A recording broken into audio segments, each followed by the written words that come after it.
Ma voix rock se fait entendre. Voilà, bonsoir tout le monde, bonsoir à tous nos vaillants leaders, à tous nos vaillants fondateurs. Merci encore pour le programme d'aujourd'hui et merci également pour le programme d'il y a quelques jours avec le PDG. Ce n'est plus un secret, le PDG était dans une réunion spéciale avec l'Afrique. Et cela a été annoncé. Bon, je sais que vous avez discuté par rapport vous avez fait un bilan. Je n'étais pas là pour suivre ce que pensent les uns et les autres. Peut-être que j'ai aussi mon point de vue, mais bon, on va revenir là-dessus peut-être plus tard. Mais déjà, le PDG a manifesté l'amour et la considération qu'il a pour le continent africain. Et c'est la raison pour laquelle il a permis que nous ayons une réunion spéciale qu'on a appelée Go Africa. Et lorsqu'il est entré dans la salle, il était très ponctuel. Et vous savez que le PDG, il est souvent très, très occupé et il est obligé d'arriver parfois 2 heures même après le début de la réunion. Pas parce qu'il le veut, mais simplement à cause de ses occupations.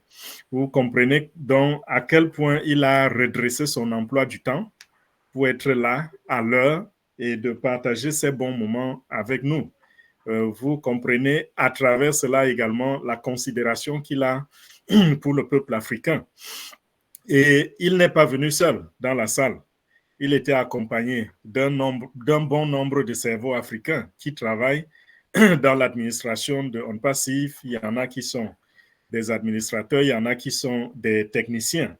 Ils étaient là, ils se sont présentés, ils ont pris la parole pour 1-2 minutes chacun. Et nous avons eu donc l'opportunité de savoir que l'Afrique est véritablement représentée. J'aurais aimé vraiment le féliciter. Bon, on privilégiait ceux qui sont sur le sol africain, n'est-ce pas? C'est ce qu'on s'est dit pendant la réunion de préparation. Mais si j'avais parlé, j'aurais remercié particulièrement H du fait que l'Afrique a souvent été absente. Les grandes décisions depuis le 16e, 17e siècle et même avant, parce que là, pensons même au 12e siècle, puisque au 12e siècle déjà, il y a eu une rencontre assez brutale entre les Africains et d'autres peuples d'ailleurs. Les décisions ont souvent été prises en l'absence des Africains.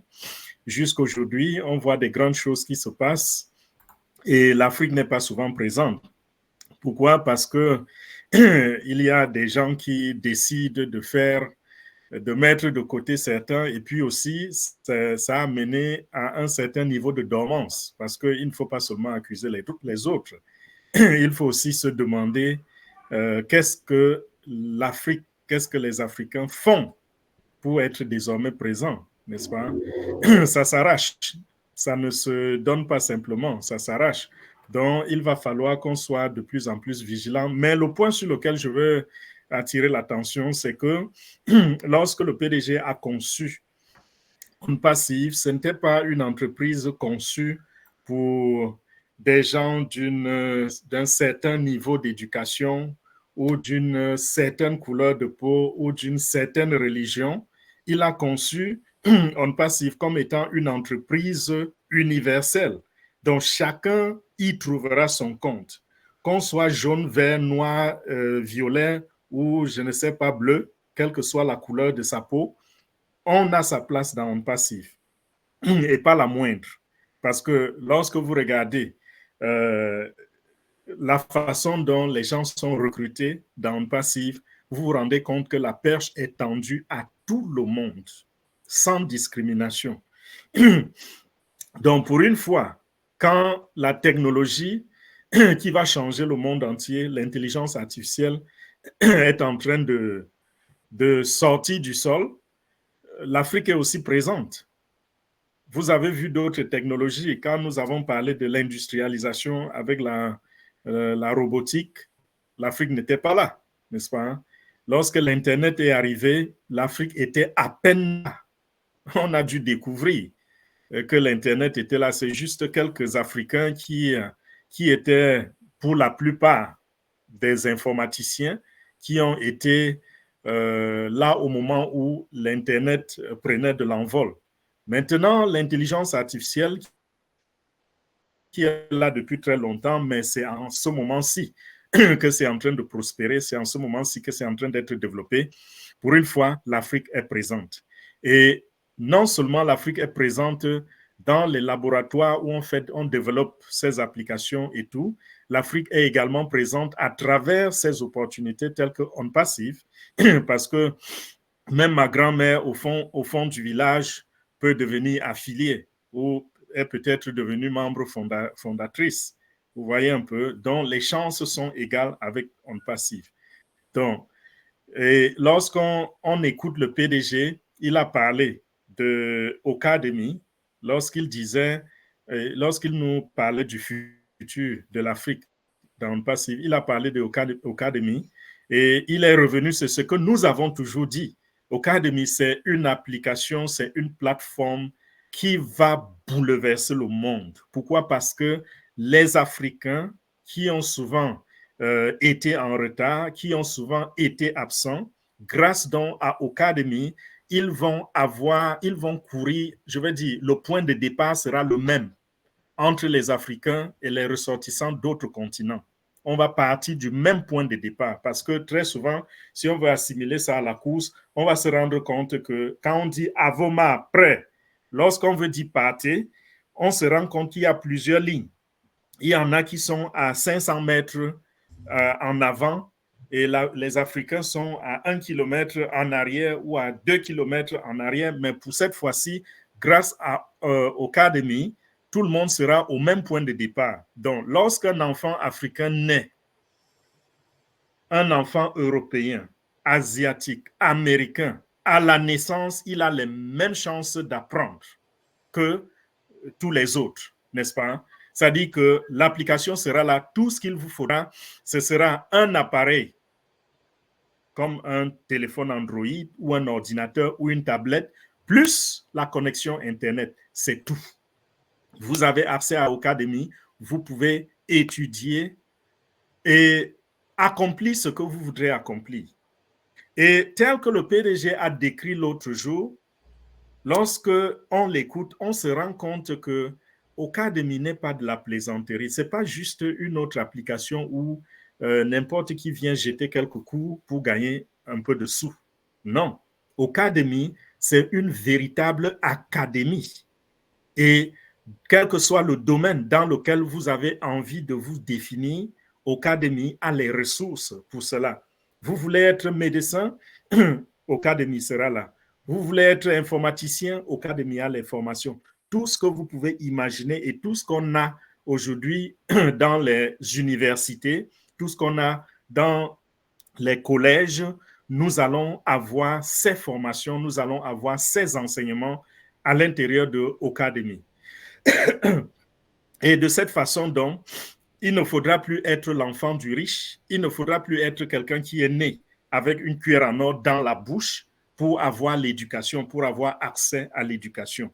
Donc, quand il dit que nous avons de grands plans pour l'Afrique, ce n'est pas uniquement sur aider les Africains à gagner de l'argent. À tous les niveaux, l'Afrique va être révolutionnée à travers On Passive. Et c'est vrai, comme j'ai dit tout à l'heure, tout le monde est au même point de départ, mais en même temps, H est conscient que l'Afrique a souvent été en retard, que l'Afrique a besoin d'un regard particulier, a besoin d'une attention particulière. Et pour cette raison, Omar, s'il te plaît, essaie de fermer ton micro. Pour cette raison, donc, On Passive va veiller à ce que les Africains soient suivis de près. Il s'est rendu compte que l'Afrique est pleine de ressources. Qu'est-ce qu'il a dit? Il a dit, je crois aussi, Dr Tarek et un autre ingénieur, ils ont dit, oui, l'Afrique est vierge. L'Afrique est un continent vierge. Parce que lorsqu'on regarde le potentiel, au niveau de la jeunesse, on se rend compte que l'Afrique est jeune. Vous voyez un peu, comparé aux autres continents, l'Afrique est jeune. Quand vous regardez le potentiel, quand je parle de la matière grise, on se rend compte que les Africains ont quelque chose de spécial. C'est-à-dire qu'ils peuvent arriver quelque part dans un domaine où ils ne s'y connaissent pas, ils n'ont aucune idée, mais ils excellent en un temps très, très court. Ça, c'est un potentiel que l'Afrique a. Que ce soit dans le domaine intellectuel ou dans le domaine du sport ou dans n'importe quel domaine. Les statistiques ont montré que les Africains ont un pouvoir d'adaptation très, très élevé. Et c'est pour cela que vous voyez, bon, je prends un exemple dans le domaine du sport, vous voyez quelqu'un qui n'a jamais entendu, on lui parle d'un sport, je vais prendre ici l'exemple de, il s'appelle comment, Francis Ngannou. Il y a quelques années, il y a peut-être 8 ans, ce monsieur ne connaissait pas ce qu'on appelait MMA, ce sport de lutte. Il ne connaissait même pas le nom. Ce qui fait que quand il est allé apprendre à lutter, on lui a dit non, ne fais pas la boxe, fais la lutte du MMA. Il a demandé MMA, c'est quoi? Et quand on lui a dit ce que c'est, en 4 ans, il est devenu le champion du monde. Des poids lourds, bien sûr. Donc, au-dessus de lui, il n'y avait rien d'autre. Au niveau intellectuel, nous voyons des enfants qui partent d'Afrique dans un système d'éducation que les gens méprisent. Bien sûr, il n'est pas méprisable. Il y a des États en Afrique qui veillent sur l'éducation de leurs enfants et la qualité des enseignements est là. C'est souvent méprisé et même ceux qui viennent des États où c'est négligé, lorsque leurs enfants arrivent en Occident, en Orient, en Asie, on se rend compte qu'ils sont parmi les premiers. Vous voyez un peu? Et quand ils arrivent, ils ont déjà le défi de la langue. En 6 mois, ils parlent parfaitement la langue d'adoption. Et dans les années qui suivent, ils excellent, ils sont parmi les meilleurs. Donc ça, c'est un très grand potentiel qu'ils ont remarqué et sont prêts à aider l'Afrique à se rattraper sur plusieurs points. Également, les ressources naturelles, les ressources minières, quand on regarde, l'Afrique est complètement vierge. Donc, l'avenir se trouve en Afrique. Beaucoup de politiciens ont déjà compris cela et même si on ne vous le dit pas, essayez juste de regarder autour de vous. Vous voyez les défis, vous voyez les bagarres, vous voyez tout ce qui se passe dans les médias, sur le terrain, les positionnements, ce qu'on appelle les guerres géostratégiques et tout. Vous comprenez que l'avenir est en Afrique. Donc, M. H. Moufare ici, avec son équipe, nous ont fait comprendre que nous devons croire en nous. Parce que si nous ne croyons pas déjà nous-mêmes en nous, ce qu'ils vont apporter, ça n'aura pas le même effet que si nous sommes préparés psychologiquement. C'est à cette préparation que nous avons été soumis il y a quelques jours. Il a également dit qu'il allait répondre, puisque les questions, parmi nous, il y a des fondateurs, n'est-ce pas, beaucoup plus en Afrique, qui ont formulé leurs questions et ces questions ont été véhiculées vers M. H. Moufare. Il a dit que les questions qui revenaient le plus, il va répondre à ces questions. Des questions qui concernaient la masse, n'est-ce pas? Donc, comprenez que si vous avez posé la question du genre quand est-ce que Outrak va arriver sur le marché, bon, ne vous attendez pas à une réponse. Parce que là, on sait que Outrak sera sur le marché d'un moment à l'autre. Mais il y a des questions sérieuses, comme au cas où un membre fondateur ou un affilié meurt, qu'est-ce qui va se passer avec son compte? Est-ce que voilà le genre de questions que M. H. Moufare recherchait? Et c'est à ce genre de questions qu'il a donné les réponses. Avant d'arriver à cela, je vais revenir sur O-Verify parce que juste en début de sa présentation, il a fait parler le monsieur qui était en charge de cette application, O-Verify.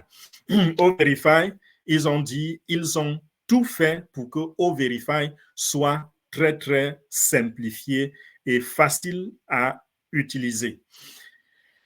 Ils ont parlé de 3 étapes donc O-Verify a été ramené à 3 étapes de vérification. La première étape, c'est le téléchargement de votre pièce d'identité.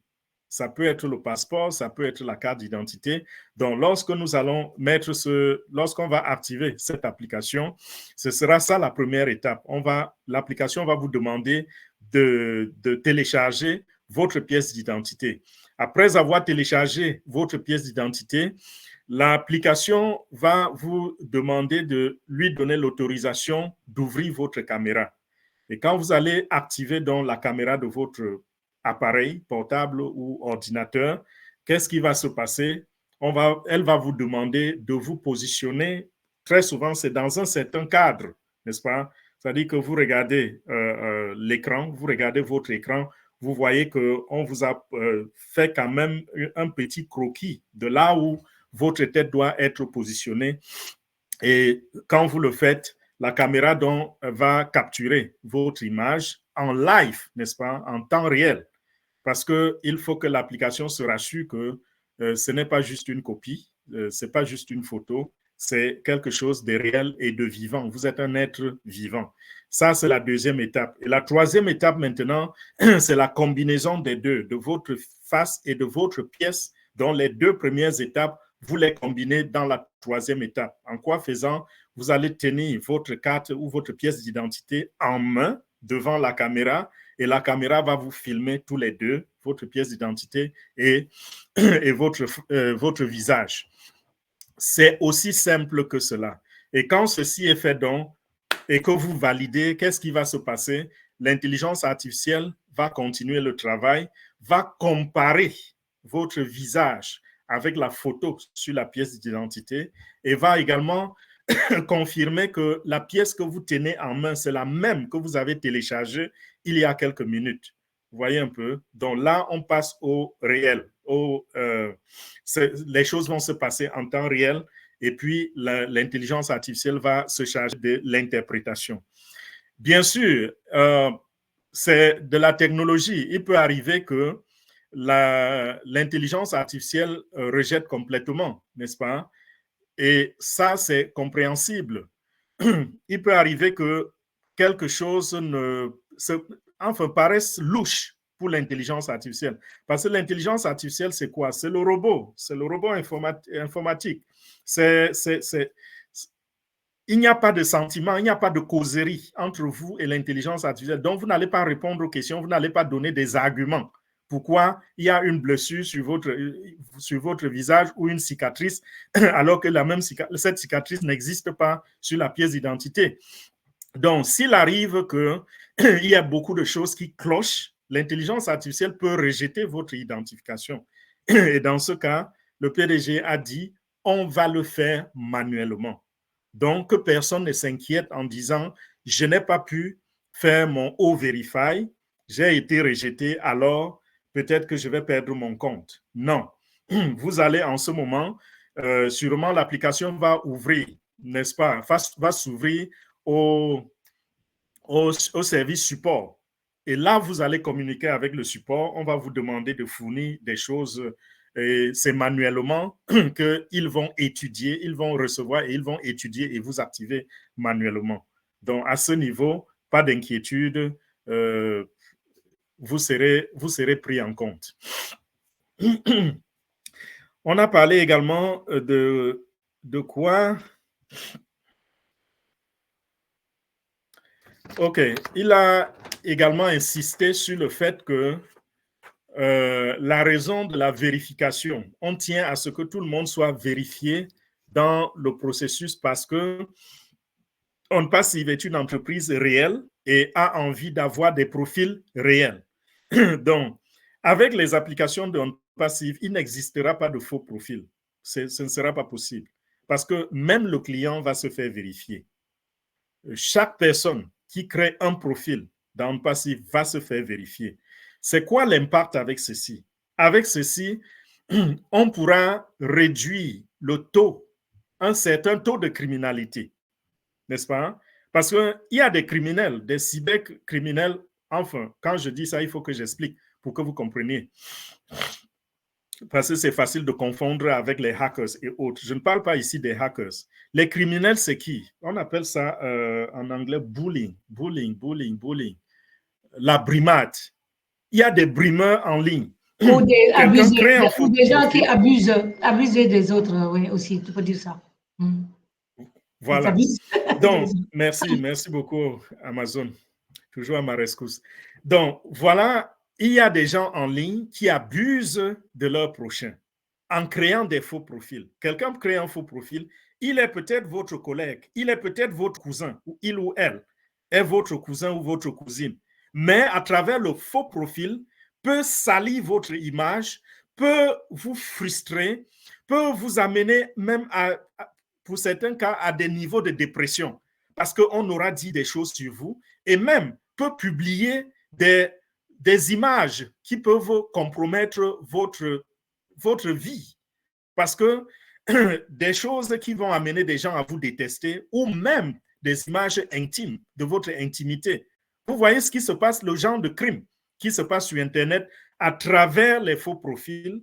Alors, on ne peut pas si bien résoudre ce genre de problème. Si vous voulez publier une image de moi où j'ai rasé un côté de ma tête, j'ai oublié l'autre, il faudrait bien que vous montrez votre visage, n'est-ce pas? Que je sache que c'est Jean ou Pierre ou Paul qui a mis cela en public. Et c'est ça qu'on ne pas s'y veut.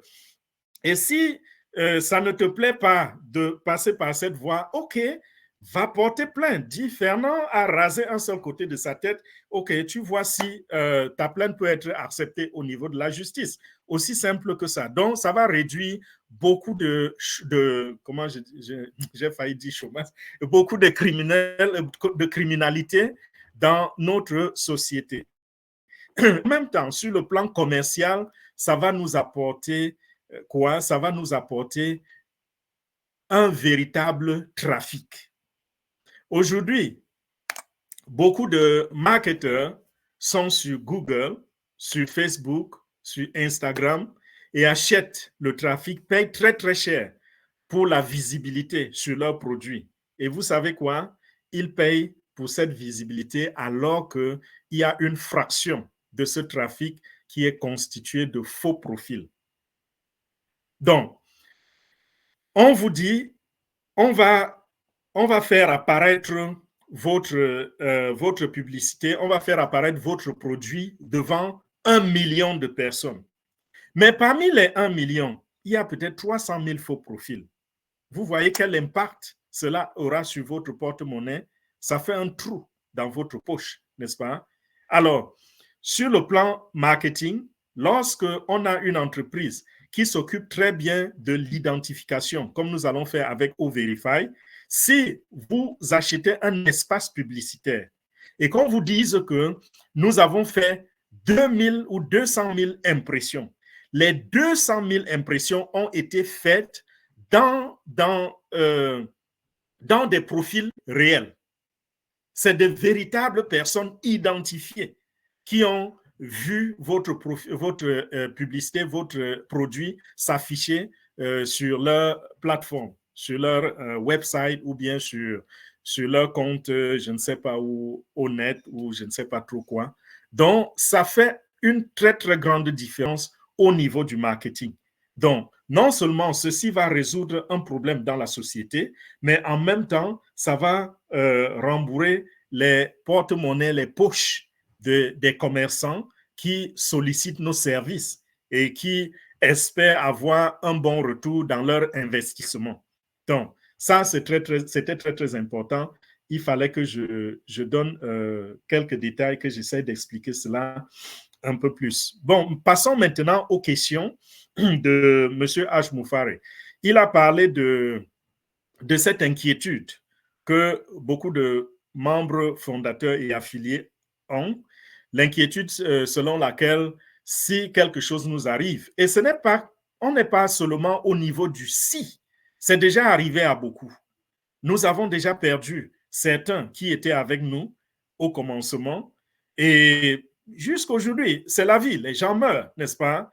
Donc, les gens ne vivent pas pour attendre en passif. Si votre jour est arrivé, qu'en passif ait commencé à payer ou pas, vous allez partir. Et c'est ce qui est en train de se passer.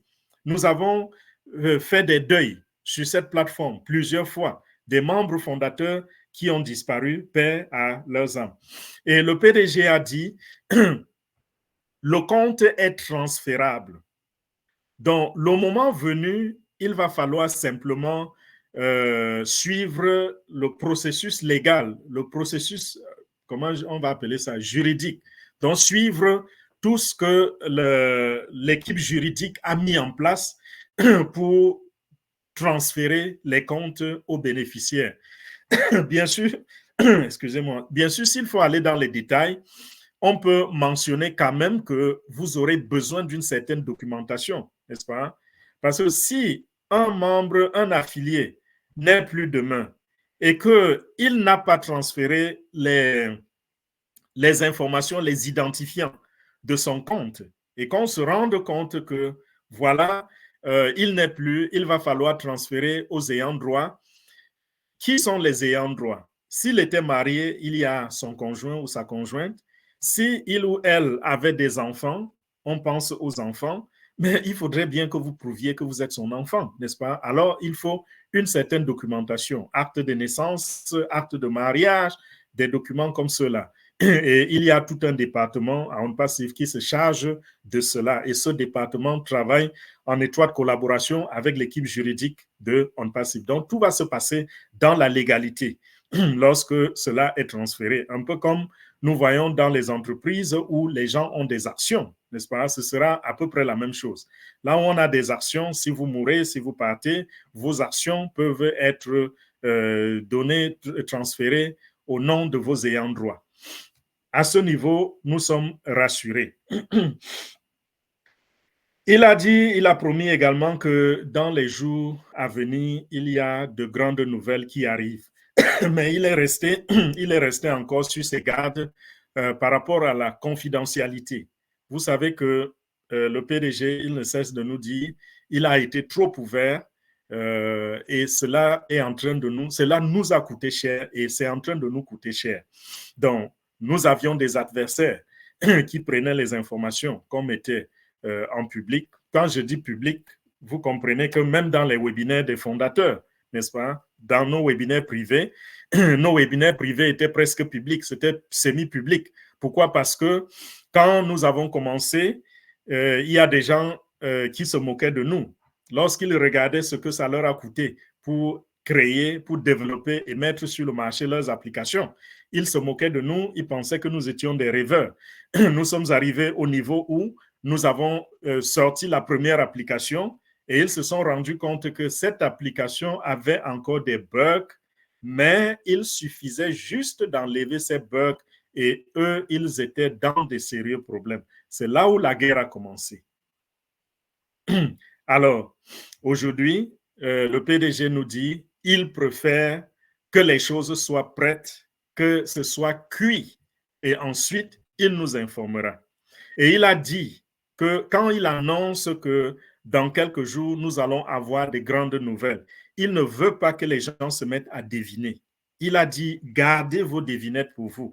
N'allez pas faire des commentaires publiés, oh, sûrement, dans 2 semaines, on va commencer à nous payer, ou dans 2 semaines, il y aura des bonus. Non, il a dit, il viendra lui-même donner les informations, donner la nouvelle. Il viendra lui-même dire que voilà ce que nous avons réalisé, voici ce que nous sommes en train de faire et voici ce dont vous allez bénéficier à partir de maintenant.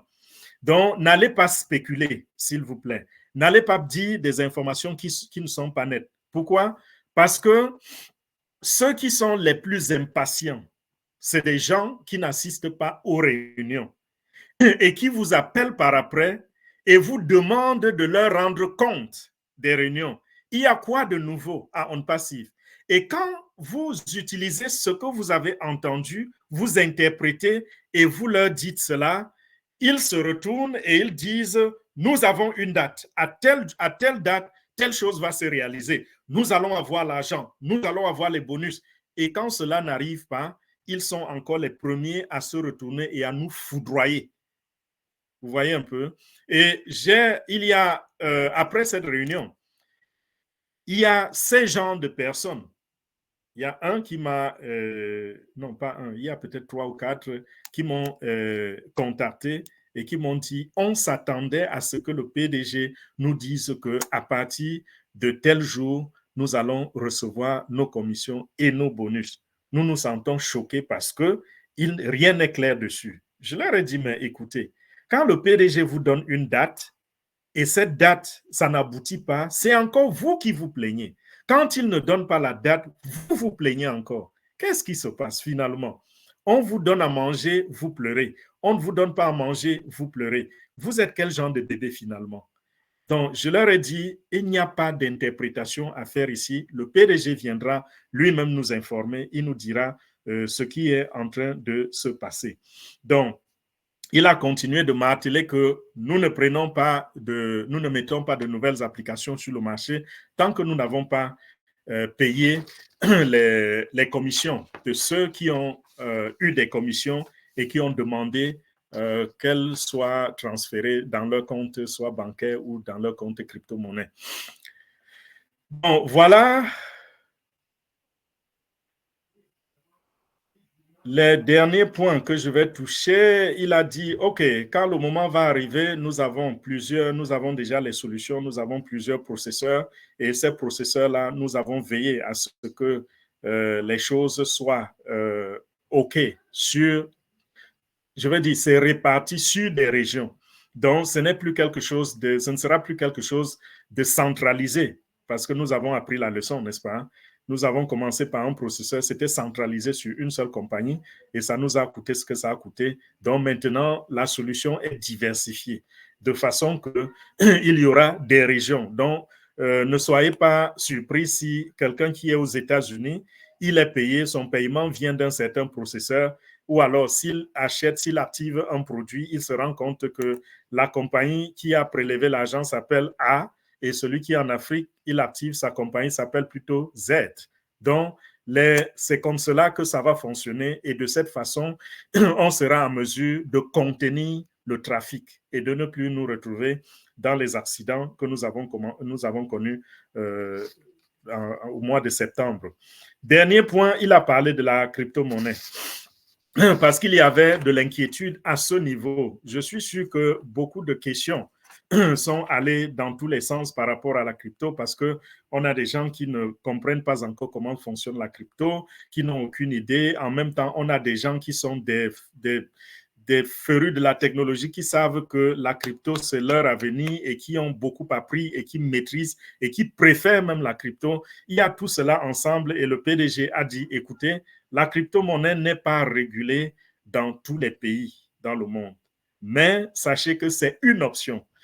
Partout où nous allons trouver, dans chaque pays, nous allons utiliser ce qui est régulé par l'État. Donc, si on arrive dans votre pays et on se rend compte que l'État est complètement contre la crypto-monnaie, on peut ne pas utiliser cette option-là. C'est une possibilité. Et si on se rend compte que ce qui passe le plus facilement, c'est les cartes débit, c'est les virements bancaires. Donc, la solution pour chaque pays sera adaptée aux réalités de ce pays de manière à simplifier, à faciliter la vie à l'utilisateur, aux membres affiliés que nous sommes.